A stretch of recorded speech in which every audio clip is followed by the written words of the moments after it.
Bonjour à tous et bienvenue pour ce nouveau numéro de la Vendée en direct. Aujourd'hui, je suis en présence de Valérie Drouot-Gourmel, dirigeante d'IDEM 85. Bonjour. Bonjour. Et d'Anne-Carole Maton, déléguée générale du MEDEF Vendée. Bonjour. Bonjour. Alors le MEDEF Vendée qui organise ce mardi matin une journée, une matinée spéciale, comment gérer son capital santé en entreprise. Est-ce que vous pouvez nous présenter rapidement en quoi consiste cette matinée, plutôt destinée d'ailleurs aux dirigeants Aux dirigeants et responsables d'entreprise. Oui, absolument. Cet atelier s'inscrit dans un cycle plus large de rencontres autour de la maîtrise des risques. Le risque zéro n'existe pas en entreprise, de sorte que les dirigeants se doivent d'identifier les risques financiers, marketing, stratégiques, etc. Et les risques humains. Et le capital santé est une préoccupation forte des dirigeants et des salariés aujourd'hui. Raison encore pour laquelle, plus depuis la crise Covid, vous l'avez encore plus depuis la crise Covid, absolument. Une récente étude IFOP qui est sortie au printemps, je crois, a mis en exergue le fait que les salariés avaient pris conscience, évidemment, tout le monde a pris conscience de l'importance de la santé. Et cette préoccupation-là est majeure en entreprise. C'est un sujet sur lequel on se penche assez souvent au MEDEF. Et de plus en plus ? Et de plus en plus, de sorte que demain, on a décidé, grâce à un partenariat avec Harmonie Mutuelle, d'accueillir un ergonome qui va nous parler de tout ce qui importe en termes de santé dans l'entreprise. Alors un ergonome pour améliorer et notamment les positions, les conditions de travail dans l'entreprise.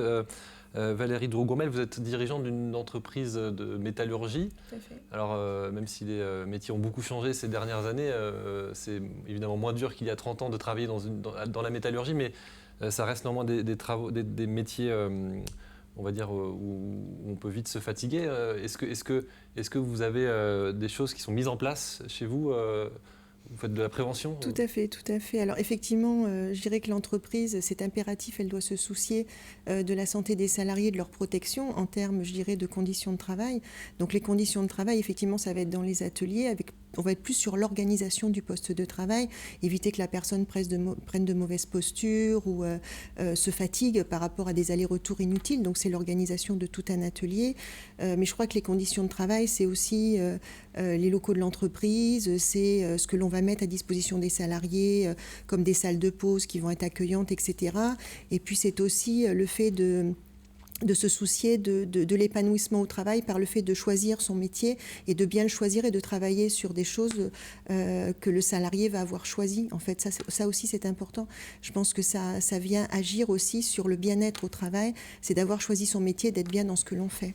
Est-ce que le bien-être au travail, c'est devenu un atout et un argument majeur pour l'entrepreneur et le dirigeant pour attirer des salariés, puisqu'aujourd'hui, on le sait, il y a de plus en plus de difficultés à trouver des salariés dans différents secteurs, pas que le vôtre.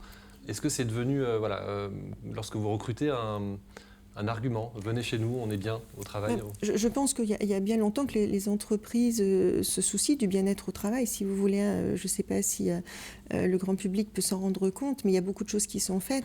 Après, le bien-être, il ne faut pas oublier que c'est quelque chose de subjectif. Votre bien-être à vous n'est pas le même que le mien.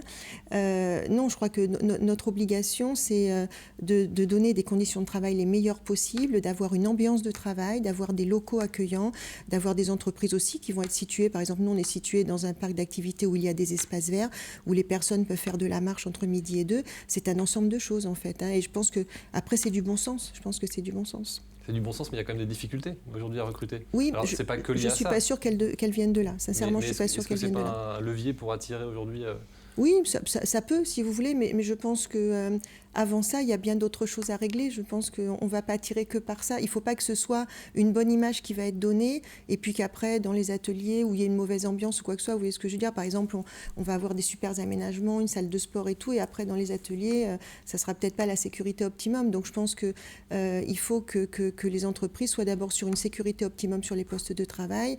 Peut-être qu'il y a des entreprises qui recrutent là-dessus, effectivement. Après, je pense que les gens, quand ils pénètrent dans une entreprise par rapport lors d'un entretien d'embauche, ils voient tout de suite l'ambiance qui y règne en fait. Alors la santé au travail, c'est un vaste sujet, mais est-ce que concrètement, aujourd'hui, est-ce que les dirigeants vont plus vers l'activité physique dans l'entreprise? Est-ce que c'est devenu quelque chose de plus courant de proposer, voilà, vous l'avez évoqué tout à l'heure, entre midi et 2, faire de la marche ou alors du sport peut-être pas, mais en tout cas de l'activité physique? Et est-ce que c'est important dans l'entreprise? C'est un tout. C'est un tout, le capital santé, qu'il soit au travail ou à la maison d'ailleurs. Ça concerne effectivement tous les aspects de posture, d'ergonomie, etc., mais aussi le sommeil, aussi l'alimentation, parce que à chacun de prendre en charge ces aspects-là. Donc c'est vrai que l'entreprise joue son rôle par rapport à ça. L'individu doit le jouer également. C'est important pour recruter et également pour fidéliser et faire en sorte que les salariés se sentent bien dans l'entreprise et y restent. Qu'est-ce qu'on peut y proposer concrètement? Ou qu'est-ce que vous avez des exemples d'entreprises vendéennes qui, dans leurs murs, proposent de l'activité physique ou des... vous l'avez évoqué, des salles de repos, mais pas que, voilà, il y a des choses à mettre en place. Il y a des ateliers de prévention, par exemple, dans lesquels des acteurs spécifiques de la santé viennent informer les salariés d'actions de prévention à mettre en place. Il y a également des petits ateliers qui se font. Toutes les entreprises ne peuvent pas avoir une salle de sport. En revanche, les échanges, la sensibilisation et la prévention, en accueillant au sein de l'entreprise des acteurs experts, c'est important. Vous l'avez évoqué tout à l'heure, il y a tout un tas de choses à mettre en place. Pour vous, il n'y a pas que le sport. Ce n'est pas forcément le rôle de l'entreprise de proposer du sport ou de l'activité physique. Par contre, il y a tout un environnement à mettre en place. L'éducation à la santé. C'est aussi citoyen, c'est de la prévention. Anne-Carole parlait d'ateliers. C'est vrai que nous, on travaille avec Harmonie Mutuelle, qui est notre partenaire. Et en fait, on fait 2 ateliers par an. Donc ça va être, jusqu'ici on a fait l'alimentation, on a fait l'activité physique, le sommeil, les addictions, le stress. Ce sont des choses auxquelles on va sensibiliser les salariés sur le temps de travail. C'est des ateliers de 2 heures, voire d'une demi-journée. Et on va donner des clés, si vous voulez. Mais après, la personne est responsable de sa santé. Ce qui se passe à l'extérieur de l'entreprise, on n'a pas la main dessus. Donc si vous voulez, on essaye de sensibiliser, de faire de la prévention. Donner des clés, c'est donc le rôle, pardon, on va devoir s'arrêter là, mais c'est donc le rôle de cette matinée. Demain, donc ce mardi 19 octobre, entre 9h30 et 10h30, pardon, 11h30, au MEDEF de la Vendée. Il faut du temps pour parler de ces sujets. Il faut du temps pour parler de ces sujets. C'est donc demain, ce mardi 19 octobre. Merci beaucoup et à bientôt pour un prochain numéro de La Vendée en direct.